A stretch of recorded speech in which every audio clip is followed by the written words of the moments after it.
You felt this was coming. Nice to be proven right. Yeah, of course. I mean, we've been playing very well. The performance has been very good. It's just about getting the results, and it's a great way to go into the international break with this result. And Neil, we saw the emotion come pouring out of you when you got that goal. First for Everton, what did it mean? It means a lot. Obviously, I'm very happy, but first and foremost, the win is the main thing for us. I think, like Alex said, we've been good. We've been playing well, and it was just a matter of time. So I'm happy for the win, happy for my goal, and hopefully we can build on it. What had the poor corner flag done wrong? You kicked that up in the air, didn't you? Yeah, no, it was in a way really like glad it wasn't West Ham players, because I would have done the same. Alex, all about the sharp pass in though, wasn't it, for that goal? I'm glad you remember. Anything I can do to create chances for my team, and I trust my players to hit the back of the net, and he was able to do that. Yeah, in all seriousness, Neil, your first Everton goal, I mean, it was a very good one as well. First touch the key? Always the key, the first touch. If the first touch is good, then you can have an easier finish. We've got very good players on the midfield, on the wing, and I trust them to make the difference. And I've got to be there to just finish.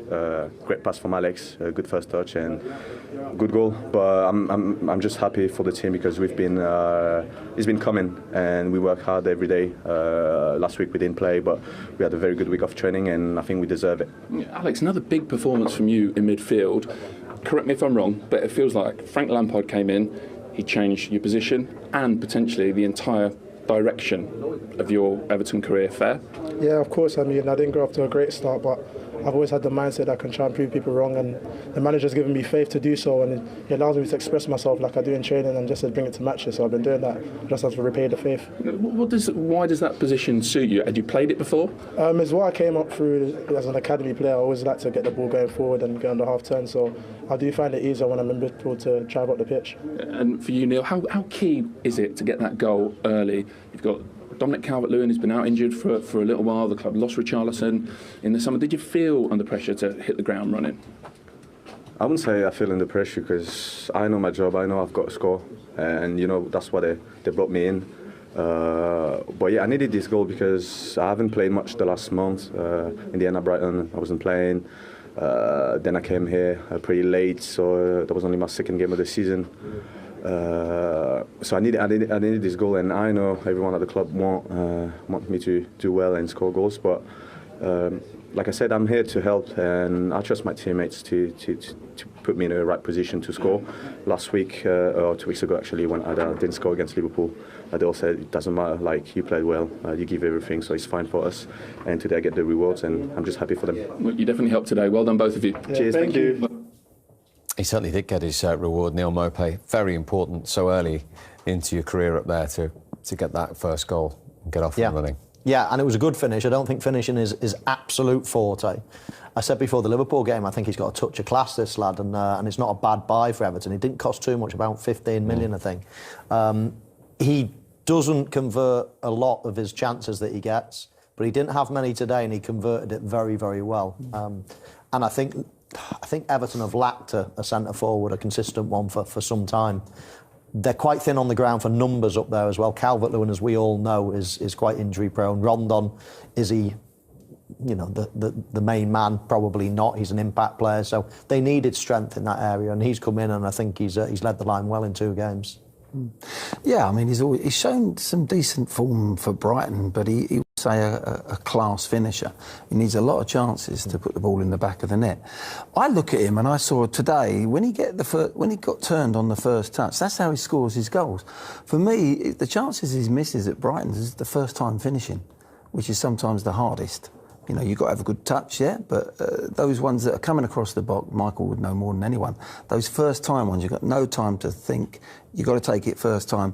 He doesn't finish them very well. Today, he got that ball fed into him, gets turned nicely, it sits up beautifully, as we'll see in a minute, I'm sure. And the finish, the technique was excellent.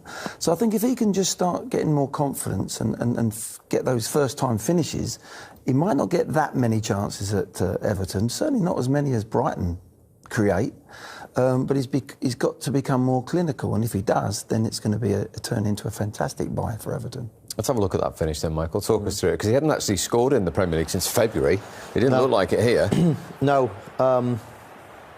Onana actually takes Souček away and then allows that sort of ball into his feet, and I was really impressed with the tight touch here. He's got 3 men around him, and he manages to take a good touch and turn all in one movement, all right on the edge of the box. Look how tight that is. He's in a real small area.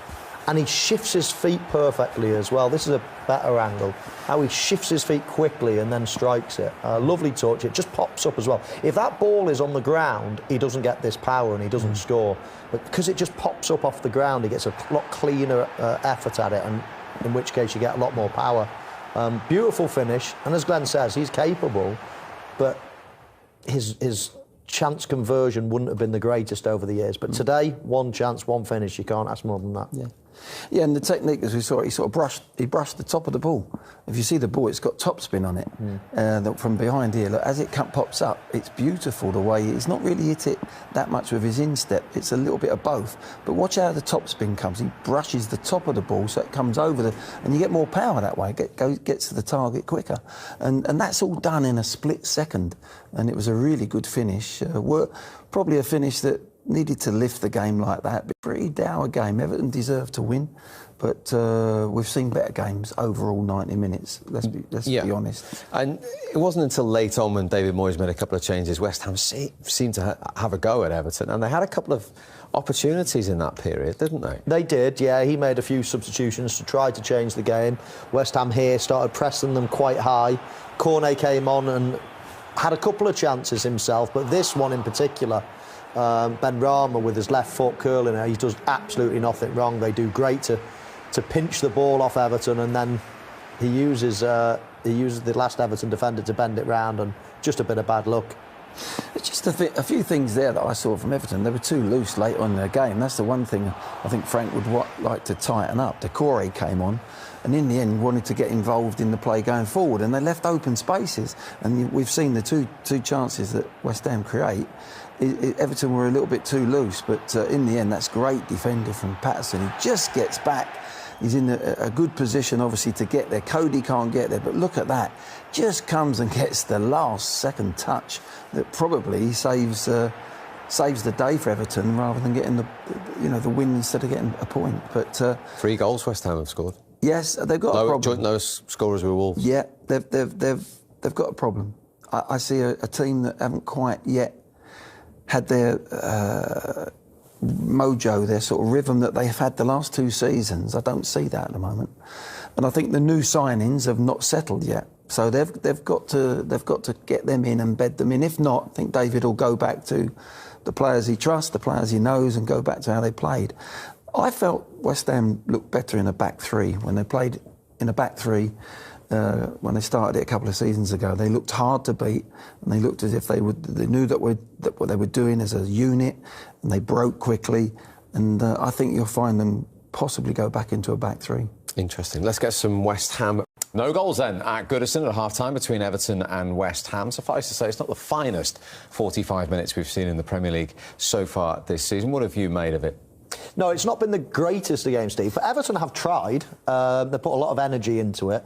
Maybe the final pass or the final selection of pass hasn't been perfect. West Ham, I've been quite disappointed with them. They've had an awful lot of corners, but in general terms, it's been Everton that I would say that have shaded that first half. And Frank Lampard will definitely be the happier manager going in, but no real clear-cut chances that they're creating. And you see why they're the current draw specialists in the league at the moment. Yeah, it's a recurring theme for Everton. He's obviously concentrating on getting the defensive foundation correct, but that creativity, that spark just isn't there. They've had territorial possession, but it's been bitty, isn't it? And Michael's right. They're the team that's been on the front foot. You'd expect that. But it's just that little bit of calmness, that one pass, that last cross, that bit of quality that they haven't quite found yet. They'll be looking for that second half, and I think Frank will be more pleased than maybe David, but in some ways, the way West Ham have played today, they've been quite poor.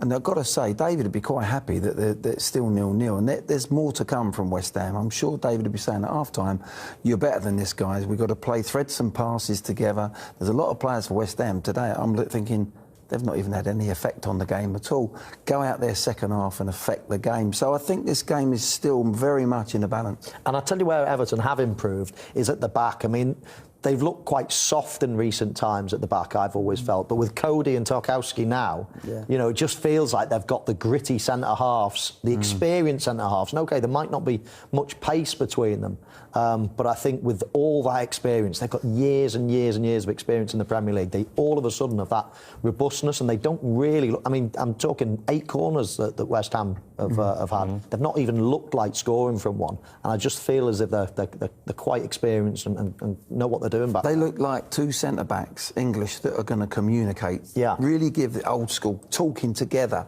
So you end up playing as a unit as 2 centre-backs. We talk about that as strikers, but, you know, they're on the same page, they're covering each other, and that sometimes gets you over the line of lack of pace, in being in the right position. Because a you know, great player will always beat them, Steve, but I don't think they'll give you goals easily. And I think Everton have been, you know, guilty of that in recent seasons, giving away a few goals. You say Everton have really tried. You spotted one particular instance where perhaps they could have been a little braver? Yeah, exactly. Just towards the end as well. Me and Glenn were watching on the tactical screen, and we spotted some top of the screen. Damari Gray makes a great run from out to in. And I think if Anthony Gordon's a little bit braver and he just clips that over, Glenn, I think that they could be in. But as a second option even, I think they go for the safest option of the 3. Yeah, I mean, there's nothing wrong with keeping the ball, what Gordon does. He tucks a little blind ball into feet, but there's a diagonal option. But the one that takes the whole of West Ham's back 4 out with one pass is what you're saying, Michael. It's the first one. That first one, Damari Gray, and Cresswell's got himself in an awkward position as well, playing him on. And, you know, you dink that ball in and you're one-on-one with the keeper. And that's what we're talking about, that little bit of quality in the last third. Yeah, it's not a bad ball in the end. I mean, it's into a front man's feet. It bypasses the midfield, but I think it's the 3rd best option. I think that first one, Gray's run, is a brilliant one. And how many times do we see that run nowadays with wide players? They used to stay out wide with the likes of Mo Salah nowadays, out to win. It really kills a defender. And if Gordon had spotted it, you know, they could have been in business. It's been a difficult game, isn't it? Let's be fair to watch. We've sat there and we've analysed it as well as we can. But we've got to be honest, sometimes when it's a great game, it's fabulous. But there's room for improvement from both teams for different reasons. And I think we'll see a better second half. Let's hope so. Let's hope so. Everton yet